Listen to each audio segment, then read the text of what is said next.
we're going to go over our Overpowered Mythic Plus build to replace Arcane Orb. I also swapped to Arcane Familiar from Amplification in hopes that having a little more mana and the pet damage would help me more, since I'm going to have more mana from Overpowered to spend, because I'll have a reduced mana reduction.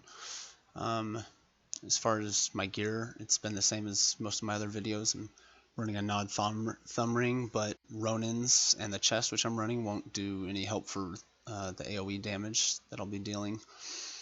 A couple things that I think are the strength of this build. Overpowered in general does crazy burst damage, and so I think this has a really high viability in smaller Mythic Plus farms, or lower level Mythic Plus farms, where you pull bigger packs. And so when you pop your cooldowns, it's a lot more meaningful than just 30% damage increase. So I think that has a lot of viability there. Also, when there's priority targets that need to be bursted down before they do certain abilities, maybe an example is something in like the Arcway mobs that cast Demonic Ascension. Obviously, you can interrupt that, but something relative to that, or the pack right before either the first or the second to last boss, where they have a pack of 4 mobs right there, more on teaming, and they have the guy that summons the eyes that essentially obliterate your entire team. Something like that would have more value for the Overpowered build as opposed to the Arcane Orb build. Outside of that, I don't see a lot of pluses to running Overpowered over Arcane Orb. You don't get as many barrages out, and your Arcane Explosion suffers from barraging more so than it does with Arcane Orb, and so you're forced to spend more mana. And I was probably playing this build suboptimally, but it felt like I was out of mana a lot, and I didn't really use all of my arcane missiles either. And maybe running amplification might be beneficial to this build as well, to have more damage from your arcane missiles and use them as they proc.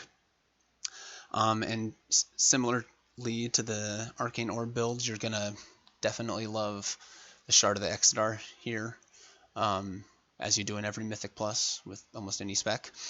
The pants are also going to go extremely well here. That way you can burn more mana and regain it when you do have to barrage. I think it'll be more beneficial here than it is in the Arcane Orb build. As well, the Evo Helm would be spectacular here, to have more mana and just spam Arcane Explosion constantly. And like I mentioned before, the bigger the pulls you do, the better this build will do, and the more it'll benefit, and the quicker it will kill things. The Arcane Explosion Relic, once again, will be the one you want to run with. If you're just a Mythic Plus Dungeoner, that'll be what you want to run with. Outside of that, it's not worth it to swap if you're also raid and you're running Mythic Pluses to farm gear. But outside of that, I see myself actually using this in dungeons, maybe from 2 through maybe 5 to 6 even, if we're running with a good geared guild group. I could see us using this. I think when it comes to higher Mythic Pluses, this build will fall out, and the Arcane Orb will really be the go-to.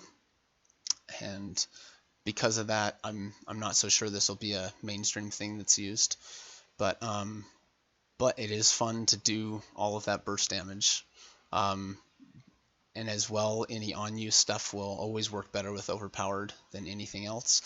And because of that, stacking things like the Nod Thumb Ring, on-use necks, rings, trinkets, using something like the Reeling Sinew or maybe a Horn of Valor, items such as that would be really good in this build. Granted, you can only use one of them at a time as far as trinkets go, but that would go well with this build as well.